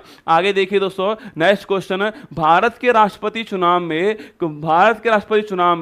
कौन दोस्तों भाग नहीं लेता है ना, कौन भाग नहीं लेता है। देखो अगर पूछे आपसे राष्ट्रपति चुनाव पूछूं आपसे, अच्छा याद कीजिए आर्टिकल 52 भारत का एक राष्ट्रपति होगा। ठीक है, 53 पूछूं आपसे एग्जीक्यूटिव पावर उसके हाथ में होगी। ठीक है, 54 पूछे आपसे राष्ट्रपति चुनाव में कौन कौन दोस्तों भाग लेगा, यह जिक्र कहां पर किया गया है, यह जिक्र आपके आर्टिकल नंबर 54 में किया गया है। ठीक है, और दोस्तों यहां लिखा हुआ दोस्तों आपके लोकसभा पूछे आपसे, इसके दोस्तों इलेक्टेड एमपी जो हैं वो इसमें भाग लेंगे। ठीक है, बाकी जो राज्यसभा पूछूं आपसे, यहां के सो इलेक्टेड एमपी जो हैं वो भी इसमें भाग लेंगे। ठीक है, बाकी दोस्तों आपकी जो विधानसभा है, इसके जो इलेक्टेड एमएलए जो हैं वो इसमें भाग लेंगे। ठीक है, तो पहली दोस्तों बात आपके इलेक्टेड एमपी एमएलए इसमें भाग लेंगे। पहली बात सुनना, इलेक्टेड दोस्तों एमपी एमएलए जो हैं, इलेक्टेड इलेक्टेड एमएलए ये इसमें भाग लेने वाले। मतलब दोस्तों इसमें आपके मनोनीत दोस्तों मेंबर जो हैं वो इसमें भाग नहीं लेंगे, जो कि दोस्तों 12 मेंबर होते हैं, आप जानते हो, ये भी आपको नोट करना है। ये इसमें भाग नहीं लेंगे, आपको छापना है। तो आंसर दोस्तों पूछे आपसे, लोकसभा दोस्तों निर्वाचित मेंबर भाग लेंगे ना, राज्यसभा पूछूं आपसे इलेक्टेड मेंबर भाग लेंगे। ठीक है, ऑप्शन नंबर सी दोस्तों आंसर होगा। राज्यसभा जो है इसके मनोनीत सांसद 12 जो होते हैं आपके, ये दोस्तों भाग नहीं लेंगे। अगर पूछे आपसे, अगर सवाल पूछूं आपसे, अगर सवाल रसगुल्ला पूछ ले दोस्तों आपसे कि भाई साहब ये दोस्तों मेंबर जो है किस क्षेत्र में मनोनीत होता है, आपके समाज सेवा लिखना, समाज सेवा कला साहित्य लिखिए, समाज सेवा दोस्तों कला साहित्य विज्ञान जो है इन 4 क्षेत्रों के अंदर नॉमिनेट होते हैं, ये भी आपको ध्यान रखना है। ठीक है, अब दोस्तों ऑप्शन नंबर डी भी आंसर आएगा। एक पॉइंट आप यहीं पर नोट कर लीजिए, आपके 70वां संविधान संशोधन, 70वां संविधान संशोधन पूछे आपसे, इसके द्वारा आपके दिल्ली और पुदुचेरी पूछे आपसे, यहां दोस्तों यहां के जो इलेक्टेड दोस्तों एमएलए होते हैं वो भी इसमें भाग लेंगे, ये इसमें लिख दिया गया। ठीक है, कभी सवाल पूछे आपसे 70वां संविधान संशोधन राष्ट्रपति चुनाव में दिल्ली पुदुचेरी के इलेक्टेड एमएलए भाग लेंगे, यह बात दोस्तों यहां पर लिखी गई है, ये आपको नोट करना है। ठीक है, तो मैंने आपसे कहा दोस्तों यहां पर हमारा आंसर ऑप्शन नंबर आपके, हमारा आंसर ऑप्शन नंबर सी होने वाला है। मैंने कहा आपसे आर्टिकल 52 दोस्तों भारत का एक राष्ट्रपति होगा। ठीक है, 53 उसके पास एग्जीक्यूटिव पावर होंगे। 54 दोस्तों आपके कौन कौन निर्वाचन में भाग लेगा, 54 हो गया। ठीक है, अगर पूछे दोस्तों आपसे 55 पूछूं आपसे, 55 दोस्तों आपके निर्वाचन की विधि कैसे होने वाली है, मैनर ऑफ इलेक्शन क्या होने वाला ना, इसको बोलते हैं मैनर ऑफ इलेक्शन, क्या बोलते हैं इसको, मैनर ऑफ इलेक्शन कहते हैं। और और यहां पर लिखा हुआ है, सो यहां पर लिखा हुआ है, यहां पर सिंगल ट्रांसफरेबल बोर्ड पद्धति से यूज होगी, इसको बोलते हैं एकल संक्रमणी, इसका बोलते हैं एकल संक्रमणी, सो मत पद्धति बोलते हैं इसको, ये भी आपको छापना है। सो 55 में ये बात लिखी है, ठीक है। 56 पूछूं आपसे, वहां कार्यकाल दोस्तों लिखा हुआ है इसका। 57 पूछूं दोस्तों आपसे, री इलेक्शन लिखा हुआ है। 58 पूछे आपसे, क्वालिफिकेशन लिखे हैं। 59 पूछे आपसे, शर्तें लिखी हुई है। और 60 में पूछे आपसे शपथ, दोस्तों इसका उल्लेख 60 के अंदर है, ये भी आपको छापना है। सो और 61 पूछूं आपसे, महाभियोग इंपीचमेंट, कभी सवाल पूछे ना आपसे कि भाई इंपीचमेंट वर्ड जो है वो संविधान में किसके रिमूवल के लिए है, तो केवल दोस्तों केवल और केवल आपके राष्ट्रपति के लिए हुआ है इंपीचमेंट वर्ड, आपको ध्यान रखना है, ठीक है। चलिए आगे बढ़ते हैं। नेक्स्ट क्वेश्चन आपके सामने ये रहा, पृथ्वी का दोस्तों उपसौर जो है द अर्थ पेरिहीलियन पूछे आपसे, कौन सी तारीख को गठित होता है? 21 मार्च को होता है, 4 जुलाई को होता है, 3 जनवरी को होता है और 23 सितंबर को होता है। 4 ऑप्शन आपके सामने। सो उपसौर की बात कर रहा हूं, पेरिहीलियन की बात है ना, उपसौर या पेरिहीलियन की बात कर रहा हूं। अगर दोस्तों राष्ट्रपति चुनाव में, एक बच्चा पूछ रहा है, सो अगर दोस्तों राष्ट्रपति चुनाव में सो कोई दोस्तों गड़बड़ अगर होती है तो उसका निपटारा कौन करेगा? सुप्रीम कोर्ट करने वाला निपटारा, ये आपको ध्यान रखना है। आर्टिकल 271 में ये बात लिखी हुई है, कोई दोस्तों विवाद होने पर, डिस्प्यूट होने पर उसका निपटान करने की पावर किसके पास में होगी? सुप्रीम कोर्ट के पास होने वाली, ठीक है। आइए सवाल दोस्तों वापस आते हैं। उपसौर पूछा आपसे, यह दोस्तों आपके अर्थ हो गया, ठीक है, और यहां दोस्तों हो गया आपका सन हो गया, ठीक है। इनके भी दोस्तों दूरी आपके घटती बढ़ती रहती है, ठीक है। जब दोस्तों इनके बीच मिनिमम दूरी होती है तो उसे हम बोलते हैं आपके उपसौर, ठीक है। दोस्तों इनके बीच मिनिमम दूरी होती है, आपके न्यूनतम डिस्टेंस होगी छापना, तो इसको दोस्तों बोलते हैं क्या? इसको बोलते हैं हम लोग उपसौर। और दोस्तों पूछूं आपसे, इंग्लिश में बोलते हैं इसको क्या? पेरिहीलियन, इंग्लिश में पेरिहीलियन बोलते हैं। और तारीख पूछे आपसे, भाई कौन सी तारीख आपके? 3 जनवरी की तारीख को घटना होती है, ठीक है। तो उपसौर पेरिहीलियन तारीख कौन सी? 3 जनवरी आपके, जब अर्थ और सन के बीच दोस्तों दूरी आपके मिनिमम होती है तो उसको बोलते हैं हम लोग उपसौर। और आप छाप लीजिए, सो 3 जनवरी को ये तारीख होती है, आपको नोट करना है, ठीक है। वहीं दोस्तों आपके जब दोस्तों अर्थ और सन के बीच में मैक्सिमम दूरी होती है, आपके अधिकतम दूरी होती है, तो इसको बोलते हैं हम लोग अपसौर बोलते हैं इसको, एपीहीलियन बोलते हैं इसको। और तारीख कौन सी है? तारीख होती है आपकी 4 जुलाई। कौन सी तारीख? आपके 4 जुलाई होती है, आपको नोट करना है। तो उपसौर की तारीख 3 जनवरी से आपके, और अपसौर की तारीख कौन सी? 4 जुलाई है, ये आपको ध्यान रखना है, ठीक है। वहीं दोस्तों जब सूर्य दोस्तों सूर्य आपके भूमध्य रेखा के ऊपर सो, जब दोस्तों आपके जब आपके हमारे दोस्तों यहां पर दिन और रात बराबर होते हैं आपके, उसको बोलते हैं हम लोग क्या? उसको बोलते हैं हम लोग विषुव बोलते हैं आपके सो। और इसको बोलते हैं इंग्लिश में इक्विनॉक्स कहते हैं ना, इसको इंग्लिश में इक्विनॉक्स बोलते हैं सो। यह साल में 2 बार होता है, जब दिन और रात 12-12 घंटे की दोस्तों होती है आपके, साल में 2 बार होता है। एक होता है 21 मार्च, कौन सी? 21 मार्च, और एक होता है 23 सितंबर, आपको नोट करना है। 4 ऑप्शन थे, चारों ऑप्शन की व्याख्या आपके सामने। 21 मार्च सो इक्विनॉक्स होगा, 4 जुलाई पूछूं आपसे ये अपसौर होगा, 3 जनवरी पूछूं आपसे उपसौर होगा, और 23 सितंबर पूछूं आपसे इक्विनॉक्स होगा। सवाल पूछा है उपसौर पेरिहीलियन, तो option number C correct answer हो गया। 3 जनवरी को आपका उपसौर या पेरिहीलियन होने वाला है। और जब दोस्तों आपके दोनों दिन और रात बराबर होती हैं तो उसको बोलते हैं हम लोग क्या? इक्विनॉक्स कहते हैं, विषुव कहते हैं। 21 मार्च और भारत में 21 मार्च और 23 सितंबर को ये 2 तारीख आती है, आपको ध्यान रखना है, ठीक है। नेक्स्ट क्वेश्चन दोस्तों आपके सामने ये रहा, देखिएगा। 2011 की जनगणना के अनुसार न्यूनतम महिला साक्षरता दर जो है वो कहां दर्ज होती है? According to 2011 census where was the lowest female literacy rate जो है वो रिकॉर्ड। ऑप्शन दोस्तों एक आपके Bihar, option number B Rajasthan, option दोस्तों सी का आपके कौन सा? केरल है, ऑप्शन नंबर डी लक्षद्वीप हो गया। देखो याद कीजिए दोस्तों, अगर पूछूं आपसे हमारे दोस्तों यहां पर लिटरेसी रेट कितनी आपके 74% आप जानते हो, ये दोस्तों लिटरेसी रेट हमारे यहां पर थी। अगर पूछूं आपसे मैक्सिमम पूछे आपसे कहां से हो, तो मैक्सिमम जो है कहां पर? केरल के अंदर है। देखो मैक्सिमम पूछूं केरल दोस्तों ना, इसमें अगर अगर पूछे आपसे फीमेल मैक्सिमम कहां पर, केरल के अंदर ना, और मेल मैक्सिमम पूछूं आपसे पुरुष हो महिला हो या कुल दोस्तों तीनों में अधिकतम कहां पर है, केरल के अंदर छापना। ठीक है, बाकी दोस्तों मिनिमम पूछे आपसे, कुल पूछे मिनिमम तो भी आपके बिहार के अंदर, फीमेल पूछूं मिनिमम तो भी बिहार के अंदर, और मेल पूछूं मिनिमम तो भी बिहार के अंदर, ये भी आपको छापना। ठीक है, तो मैक्सिमम केरल के अंदर है, तीनों ऑप्शन में केरल आएगा। ठीक है, फीमेल मेल टोटल में केरल होगा ना, मिनिमम में फीमेल हो मेल हो और आपके टोटल हो, तीनों में दोस्तों बिहार आपका होने वाला है। सवाल पूछे आपसे कि भाई कहां दोस्तों, कहां पर आपके, कहां दोस्तों सर्वाधिक अंतराल होता है। ठीक है, कहां दोस्तों मेल और फीमेल लिटरेसी के अंदर सर्वाधिक डिफरेंस आपके, तो आंसर क्या आने वाला, तो आंसर आएगा आपके राजस्थान दोस्तों, आंसर आने वाला है। यहां दोस्तों मेल का आपके 82% आपके मेल 82% और फीमेल कितना है, फीमेल जो है वो 65% है। मतलब दोस्तों, मतलब आपके 17% का डिफरेंस है, आपको ध्यान रखना है। ठीक है, तो मेल और फीमेल के बीच डिफरेंस कहां सर्वाधिक है, वो आपके राजस्थान के अंदर 17% का डिफरेंस है, ध्यान रखिए। ठीक है, पूछूं आपसे मेल मैक्सिमम फीमेल मैक्सिमम और कुल दोस्तों मैक्सिमम कहां पर है, वो केरल के अंदर है ना। अगर पूछे मिनिमम कहां पर है, वो बिहार के अंदर, आपको ध्यान रखना। ठीक है,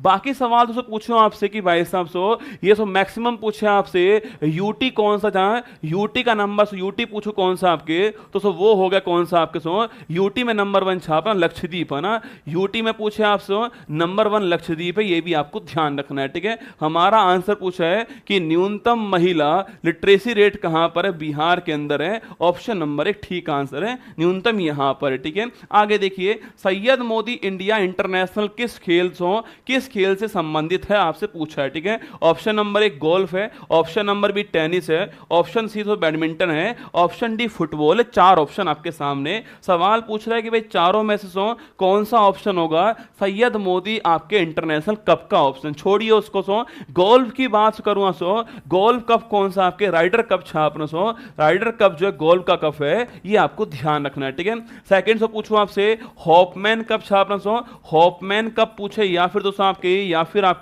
या फिर डेविस कप पूछूं आपसे, वो टेनिस टूर्नामेंट हो गया ना।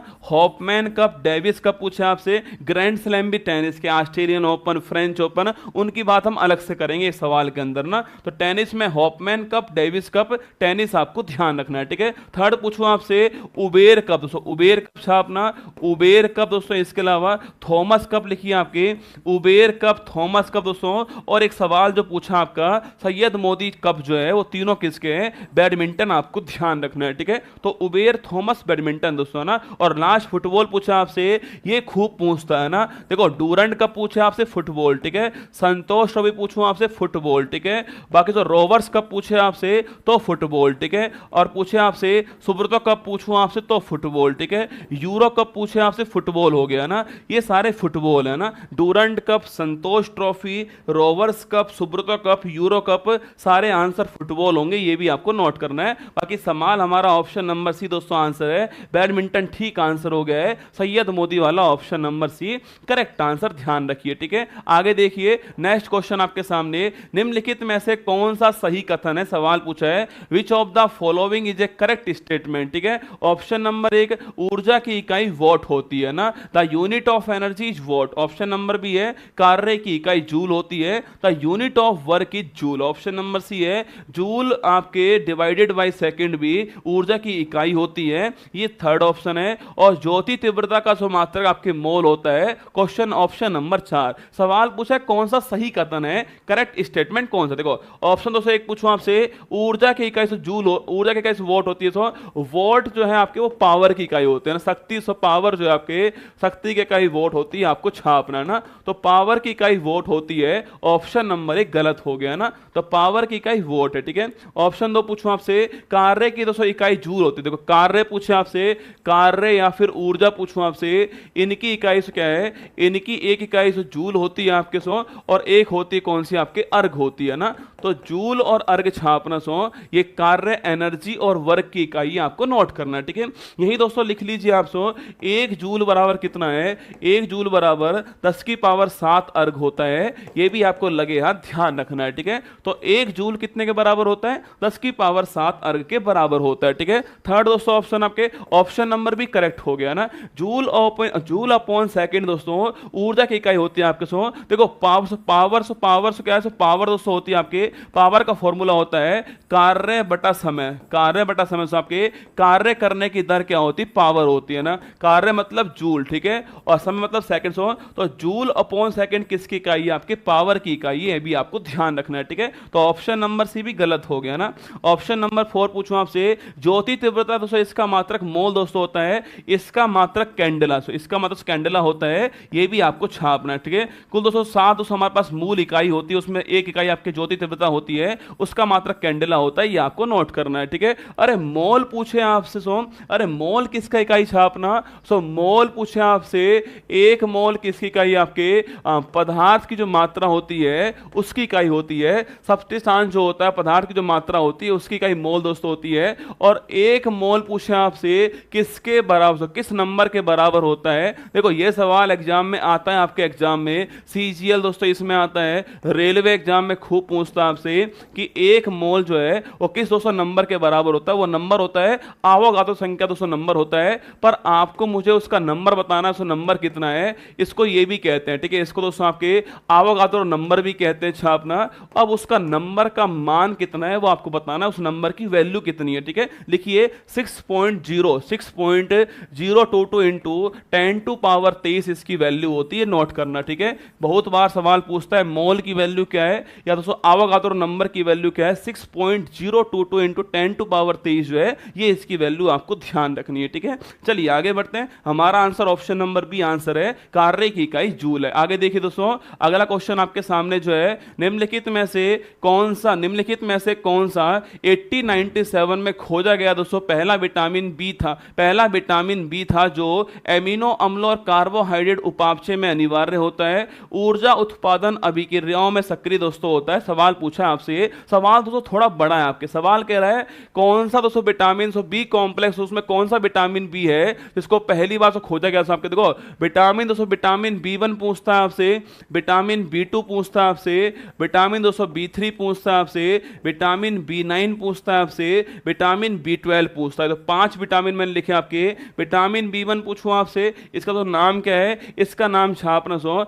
इसका नाम होता है थाइमिन का, सो थाइमिन इसका नाम है, नोट करना विटामिन बी1 का, ठीक है। बी2 पूछूं आपसे राइबोफ्लेविन दोस्तों, इसका नाम राइबोफ्लेविन होता है, नोट कीजिए, ठीक है। विटामिन बी3 पूछूं आपसे, इसका नाम नियासिन होता है, ये भी आपको ध्यान रखना है, ठीक है। विटामिन बी9 पूछूं आपसे, इसका दोस्तों नाम फोलिक एसिड होता है, ये भी आपको ध्यान रखना है, विटामिन बी9 का नाम फोलिक एसिड है ना। और विटामिन बी12 पूछूं आपसे, इसका दोस्तों नाम क्या है, इसका नाम छापना आपके, इसका नाम साइनोकोवोलिन होता है, ये भी आपको ध्यान रखना है, ठीक है। साइनोकोवोलिन इसका नाम है, छापिए। कभी सवाल पूछे दोस्तों आपसे कि भाई किस विटामिन में, किस बी कॉम्प्लेक्स के अंदर आपके कोबाल्ट धातु मिलती है आपके, तो कोबाल्ट धातु जो है विटामिन बी12 में मिलती है, ये तो आप जानते होंगे, तो लिख लीजिए इसको, कोबाल्ट धातु कहां से विटामिन बी12 मिलती है। सबसे पहले खोजा गया कौन सा आपके, सबसे पहले बी1 खोजा गया आपके, और इसकी कमी से रोग कौन सा होता है, बेरी बेरी रोग कमी से होता है, ये तो आप जानते होंगे। तो बी1 सबसे पहले खोजा गया था और बेरी बेरी रोग कमी से होता है, नोट कीजिए, ठीक है। अच्छा सवाल पूछो आपसे, विटामिन दोस्तों बी2 जो है आपके राइबोफ्लेविन जो है, इसकी कमी से दोस्तों रोग कौन सा होता है, वो सो रोग आपके छाप रोग कौन सा, सो रोग छापे कौन सा रोग होता है, छाप रोग होता है आपके कीलोसिस, कौन सा, कीलोसिस रोग होता है, नोट कीजिए ना, कीलोसिस रोग होता है, नोट कीजिए आपके। होठों का फटना, ठीक है, होठ दोस्तों होठों का फटना, इसको कुछ लोग चीलोसिस कहते हैं ना, कुछ लोग दोस्तों इसको चीलोसिस भी कहते हैं, आप सही कौन सा है वो तो दोस्तों नहीं पता आपके कुछ लोग इसको चीलोसिस भी कहते हैं, आप चेक कर लीजिए क्या इसको बोलना है। कुछ लोग कीलोसिस कहते हैं, कुछ लोग चीलोसिस बोलते हैं।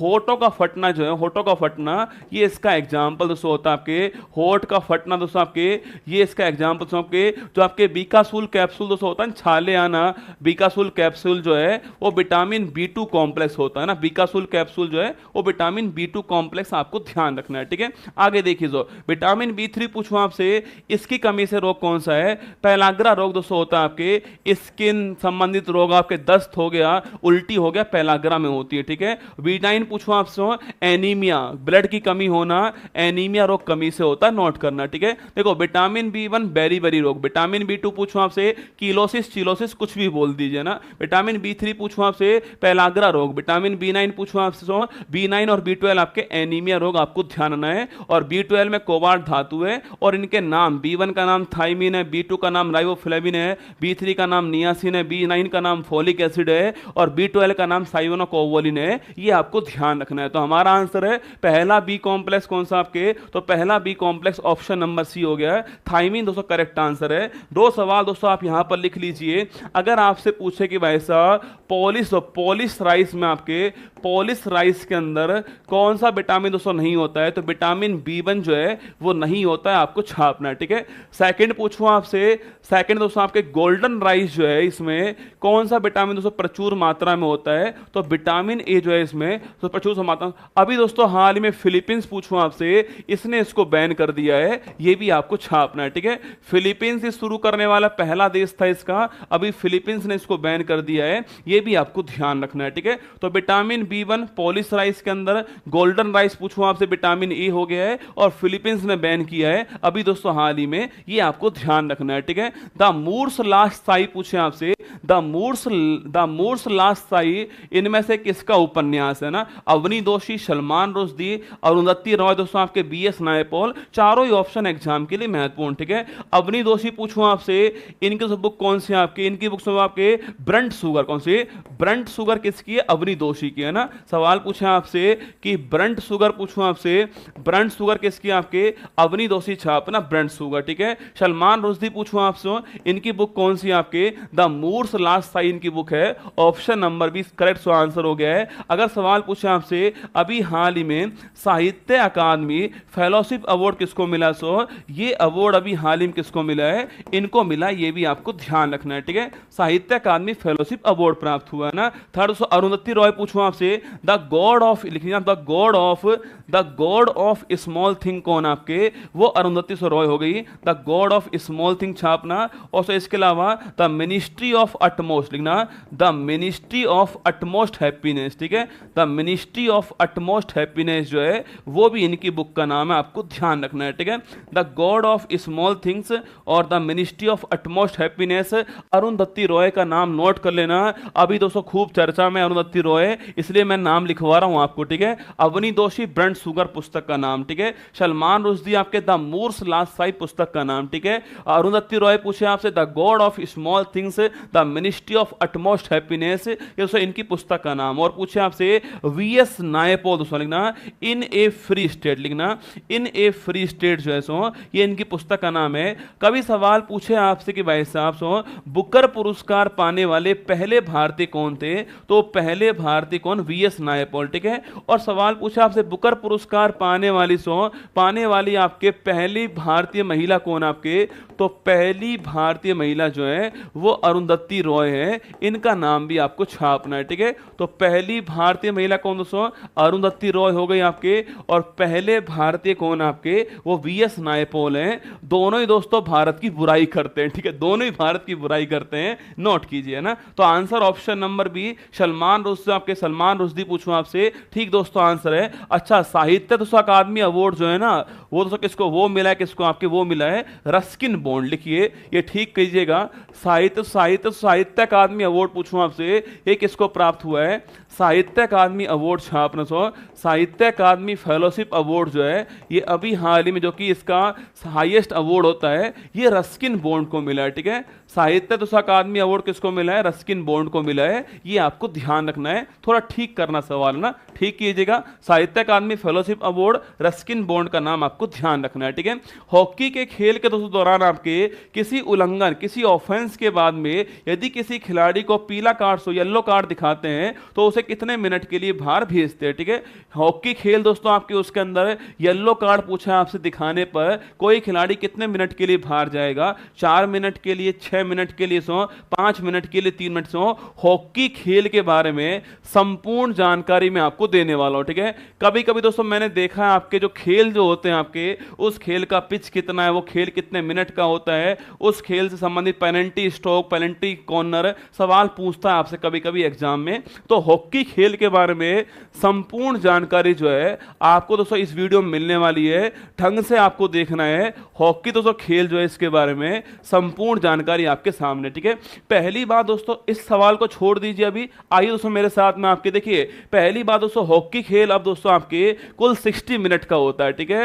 ये दोस्तों पहले आपके खेल कितना था, पहले ये खेल 70 मिनट का था ना, पहले से 70 मिनट का था। 35 मिनट के दो हाफ थे ना, फर्स्ट हाफ 35 मिनट का, सेकंड हाफ 35 मिनट का। 70 मिनट का खेल पहले होता था। अब 60 मिनट का था। 15 मिनट के 4 हाफ होते हैं ना, अब 15 मिनट के 4 हाफ होते हैं, ये आपको नोट करना है, ठीक है। पहले आपके 70 मिनट का हाफ था, 70 मिनट था, 35 मिनट का पहला हाफ, 35 मिनट का दूसरा हाफ होता है, पहले ये था। अब दोस्तों आपके 15 4 हाफ दोस्तों अब होते हैं, ठीक है। देखो फील्ड हॉकी मैच खेलने की अवधि 60 मिनट होती है, आपके 60 मिनट होती है, जिसमें 4 क्वार्टर दोस्तों खेलते हैं आपके। इस दौरान पहले और तीसरे क्वार्टर से आपके यहां दोस्तों, यहां पर पहला पूछूं आपसे, थर्ड पूछे आपसे, यहां पर दोस्तों, यहां पर आपके 2-2 मिनट दोस्तों गैप होता है आपके, और बीच वाले में 15 मिनट का गैप होता है, ये भी आपको नोट। तो पहला और तीसरे हाफ में, पहला और तीसरे दोस्तों हाफ में आपके 2-2 मिनट गैप हो गया है, और सेकंड दोस्तों जो आपके बड़ा जो हाफ होता है आपके 15 मिनट गैप है, आपको नोट करना है, ठीक है। तो 60 मिनट का खेल होता है आपके, और 4 दोस्तों हाफ होते हैं आपके। फर्स्ट हाफ थर्ड हाफ में आपके 2-2 मिनट का गैप होगा, और सेकंड दोस्तों हाफ में 15 मिनट का गैप होगा, ये आपको ध्यान रखना है, ठीक है। आगे से देखिए, आगे पूछूं आपसे, 19 में ये खेल आपके 70 मिनट का था, मैंने आपसे अभी कहा, ठीक है। हालांकि दोस्तों आमतौर पर सर्कल अगर दोस्तों पूछूं आपसे, तो आमतौर पर आपके यहां दोस्तों पेनल्टी कॉर्नर होता है आपके, एक होता है पेनल्टी स्ट्रोक, ठीक है। पेनल्टी स्ट्रोक होता है आपके, और एक होता है पेनल्टी कॉर्नर, ठीक है। एक फोटो आपके सामने यहां पर है, मैं फोटो आपके पहले लग चुका है, आपके फोटो दोस्तों बाद में लगाना था, पहले लग चुका है। देखिए यहां दोस्तों आप देखना दोस्तों आपके, इसे बोलते हैं पेनल्टी स्ट्रोक, है इसे दोस्तों बोलते हैं पेनल्टी स्ट्रोक बोलते हैं। एक खिलाड़ी दोस्तों स्ट्रोक लगाने वाला दोस्तों आपके, और यहां से गोलकीपर से यहां होता है आपके, ये अपने हाथ से दोस्तों अपने पैर से कुछ से भी रोके इस बॉल को रोक सकता है आपके, इसे बोलते हैं पेनल्टी स्ट्रोक। क्या बोलते हैं इसको? बोलते हैं पेनल्टी स्ट्रोक। ये भी आपको छापना है, इसे बोलते हैं पेनल्टी स्ट्रोक, ये भी आपको ध्यान रखना है, ठीक है। एक खिलाड़ी यहां पर है और एक खिलाड़ी आपका यहां पर होता है, गोलकीपर यहां पर है और गोल लगाने वाला खिलाड़ी यहां पर होता है, और इसे बोलते हैं पेनल्टी स्ट्रोक, ये आपको छापना है। कभी कभी सवाल से पूछता है आपसे, इसका दोस्तों डिस्टेंस कितना होता है आपके, तो उसका डिस्टेंस पूछे आपसे, देखो डिस्टेंस बताता हूं आपको, इसका डिस्टेंस कितना है, देखिएगा इसका डिस्टेंस पूछे आपसे कितना होता है, तो इसका डिस्टेंस होता है 6.475 मीटर, है ना। तो पेनल्टी स्ट्रोक से लगाने का डिस्टेंस कितना होता है? 6.475 मीटर जो है, इतना डिस्टेंस होता है, ये आपको ध्यान रखना है, ठीक है। बाकी दोस्तों पूछूं आपसे खेल आपसे पूछे ग्राउंड कितने का, ग्राउंड कितने का छापना, तो ग्राउंड आपके ग्राउंड की लंबाई कितनी, ग्राउंड की लंबाई छापना 91.40 मीटर जो आपके इसकी लंबाई दोस्तों होती है, और चौड़ाई कितनी छापना, चौड़ाई जो इसकी 55 मीटर चौड़ाई आपको नोट करना है, ठीक है। तो 91.4 मीटर लंबाई है इसकी, और 55 मीटर चौड़ाई है हॉकी स्टेडियम की, आपको नोट करना है, ठीक है। बाकी दोस्तों यहां पर 4 आपके लाइन होती है ना, 400 लाइन आपके ऐसे होती हैं आपके 23 मीटर पे, 23 मीटर तो आपके 23 मीटर, 23 मीटर और 23 मीटर, ठीक है। कुल दोस्तों कितना कुल हो गया आपके 23 मल्टीप्लाई 4 कर लीजिए, कुल आपके 92 मीटर हो गया। इतना दोस्तों यहां पर आपको लिखा हुआ मिल जाएगा, ठीक है। 23 मीटर पे आपके 4 लाइनें होती हैं, ये भी आपको छापना है, ठीक है। कुल लंबाई कितनी, कुल लंबाई आपके 91.4 मीटर दोस्तों आपके, चौड़ाई कितनी आपके 5500 मीटर चौड़ाई होती है। 23 मीटर पे 4 लाइनें होती हैं। देखिए आपके सामने से यहाँ पर देखिए आपके सामने यहाँ पर कुल लंबाई को पूछूं आपसे, कुल लंबाई कितनी है? 91.40 मीटर कुल दोस्तों लंबाई है ना। अगर पूछे आपसे कुल चौड़ाई पूछूं आपसे कितनी, कुल चौड़ाई कितनी है? 55 मीटर कुल चौड़ाई है, और 23 metre 23 metre 23 metre 23 metre 23 metre दोस्तों आपके ये 4 इसके अंदर हाफ आपके सामने लगे होते हैं, ये आपको ध्यान रखना है, ठीक है। 23 मीटर 23 मीटर 23 मीटर 23 मीटर, इसको दोस्तों इसको बोलते हैं डी, ठीक है, इसको बोलते हैं दोस्तों डी आपके। अगर दोस्तों कोई गोल करना है तो दोस्तों यहाँ पर यहाँ दोस्तों इसके दोस्तों अंदर आपके स्टिक यहाँ पर आपके स्टिक लगाना जरूरी जो आपके होगा गोल करने के लिए डी के अंदर होना जरूरी है, ये भी आपको ध्यान रखना है। ठीक है, चलिए आगे बढ़ते हैं। ये फोटो आपके सामने से यहाँ पर है, हॉकी खेल दोस्तों। अगर दोस्तों येलो कार्ड किसी को मिल गया तो येलो कार्ड के अंदर 5 मिनट का गैप आएगा। येलो कार्ड में 5 मिनट से बाहर रहना पड़ता है उसको, वार्निंग के तौर पे होता है येलो कार्ड। ठीक है, और दोस्तों अगर दोस्तों फिर दोबारा आपके 200 येलो कार्ड मिल चुके हैं तो इसको बोलते हैं रेड कार्ड। ठीक है, इसमें दोस्तों उसको खेल को तुरंत छोड़ना पड़ेगा, खिलाड़ी को खेल तुरंत छोड़ना पड़ेगा और पूरे खेल उसको बाहर रहना पड़ेगा। नोट कीजिए ना, येलो कार्ड में 5 मिनट बाहर रहना पड़ता है वार्निंग के तौर पे सो। अगर दोबारा येलो मिल गया तो उसको रेड कहते हैं हम लोग आपके, और फिर खेल छोड़ना पड़ता है, तुरंत आपके खेल से बाहर जाना पड़ता है। ऑप्शन नंबर सी 5 मिनट छापना ठीक आंसर। ठीक है, तो 60 मिनट का खेल होता है और 4 क्वार्टर दोस्तों होते हैं आपके। कितना ब्रेक होता है नोट कर लीजिए। आपके पेनल्टी कॉर्नर, पेनल्टी स्ट्रोक आपके इसके मेन टर्म्स होते हैं। पेनल्टी स्ट्रोक लगाने के लिए मैंने कहा आपसे कितना 6.475 मीटर की आपकी लंबाई दूरी होती है। इसकी लंबाई 51.40 मीटर, 23 की 4 लाइनें बीच में होती हैं। बाकी 55-200 मीटर इसकी चौड़ाई होती है और हॉकी स्टिक की लंबाई 105 सेंटीमीटर से होती है और इसका वजन आपके मैक्सिमम जो है 737 ग्राम होगा। ये आपको छापना है। ठीक है, लंबाई 105 सेंटीमीटर मैक्सिमम और इसकी वजन कितना होगा 737 ग्राम होगा। ये भी आपको ध्यान है ना, हॉकी स्टिक की बात कर रहे हैं। ठीक है, बाकी सवाल दोस्तों हॉकी गेंद की बात करें तो रंग कैसा सफेद होता है, व्हाइट होता है, ये भी आपको लगे हाथ ध्यान रखना है। ठीक है, ये सवाल दोस्तों आपके सामने पूरे हो चुके हैं यहाँ पर। और टाइम कितना टाइम हो चुका है आपके 9:10 टाइम हो चुका है। ये आपकी क्लास यहाँ पर समाप्त होती है। ठीक है, क्लास डेली नहीं आ पाएगी रसगुल्ला, क्लास आपकी मंडे को आएगी, ट्यूसडे वेडनेसडे को आएगी और फ्राइडे को आने वाली है ना। अच्छा बताओ किस किस को कुछ ना कुछ सीखने को मिल रहा है क्लास में, बताओ कौन कौन ऐसे हैं जिनको ये अर्जुन सीरीज में बहुत कुछ सीखने को मिल रहा है। अगर मैंने इसके 15 एपिसोड भी ले लिया ना, यकीन मानना ये 15 एपिसोड जो है आपकी जीके जीएस जो है इसको रिवाइज करवाने के लिए बड़े महत्वपूर्ण होने वाले हैं। ठीक है, तो ये 15 एपिसोड आप पढ़ लीजिए ढंग से। मैंने कहा आपसे कभी हॉकी पढ़ाऊंगा, कभी क्रिकेट पढ़ाऊंगा, कभी वॉलीबॉल है, कभी बेसबॉल है, कभी आपका हर दिन नया नया सवाल आपके सामने होगा। कुछ सवाल आप जानते हैं, कुछ सवाल आप नहीं जानते, ये खेल होने वाला है। ठीक है, ये पीडीएफ आपको कल सुबह 8 बजे जो है यहाँ पर मिलने वाली है ना, तो कल सुबह 8 बजे पीडीएफ आपको जो है यहाँ पर मिल जाएगी। संडे को आपका टेस्ट होने वाला है। ठीक, संडे को जो है वो टेस्ट आपका होने वाला है, ये सूचना आपके लिए। यहाँ पर टेस्ट अलग लेवल का होगा, यहाँ टेस्ट आपका अलग लेवल का होने वाला है, ये सूचना है। ठीक है, बाकी ध्यान रखिए अपना, खुश रहिएगा, ऑल द बेस्ट आप सभी को। और रिकॉर्डिंग देखिए, आपकी मर्जी है। मैं तो कह रहा हूँ आपसे लाइव जब मैं आऊँ तो देख लीजिए कीजिए, क्योंकि मेरी क्लास को लाइव देखना थोड़ा आसान है, रिकॉर्डिंग में टाइम थोड़ा अधिक लगेगा मेरी क्लास देखने में। ठीक है, बाकी आपकी मर्जी है, जो आप करना चाहो कर लीजिएगा। बाकी 1 घंटे की क्लास आपकी होगी हर, अभी 3 दिन होने वाली है, भविष्य में इसको 6 दिन भी करने वाला हूँ आपके लिए। अभी 3 दिन होगी क्योंकि थोड़ा काम और चल रहा है मेरा, तो चिंता मत कीजिए। ये अर्जुन सीरीज आपके लिए महत्वपूर्ण हो सके, यही प्रयास मेरा है। टेस्ट में सवाल नए मिलेंगे ना, टेस्ट में सवाल पुराने नहीं होंगे। आप कहीं सोच रहे हो कि मैं यही सवाल दूंगा टेस्ट में, गलत दोस्तों ना। टेस्ट में आपके लिए सवाल नए होने वाले हैं, तैयार है ना।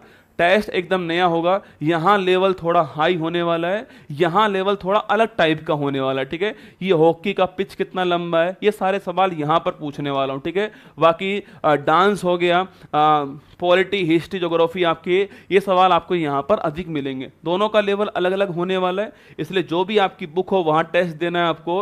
और टेस्ट में मैंने कहा यहाँ के टॉप 25 और यहाँ के टॉप 25 जो होंगे उनको मेरी हाफ ईयरली जो बुक है वो फ्री ऑफ कॉस्ट मिलने वाली है।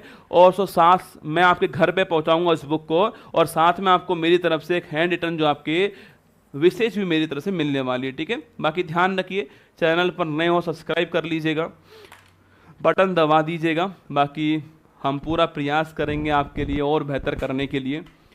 कमियां हर किसी में होती है, मुझ में भी कमियां होंगी, बाकी कमियों को दूर करने वाले को ही सिकंदर कहते हैं। कमी हम दूर करते रहेंगे, कुछ ना कुछ आपको नया सिखाते रहेंगे अर्जुन सीरीज के अंदर। ठीक है, ऑल दी बेस्ट। फिर मिलता हूँ कल सुबह 6 बजे करंट अफेयर्स फुल पत्ती वाली क्लास में। बाकी इस क्लास में शुक्रवार को आपसे मुलाकात होने वाली है, ठीक है। कल सुबह मैदान सीरीज में साइंस आने वाली है।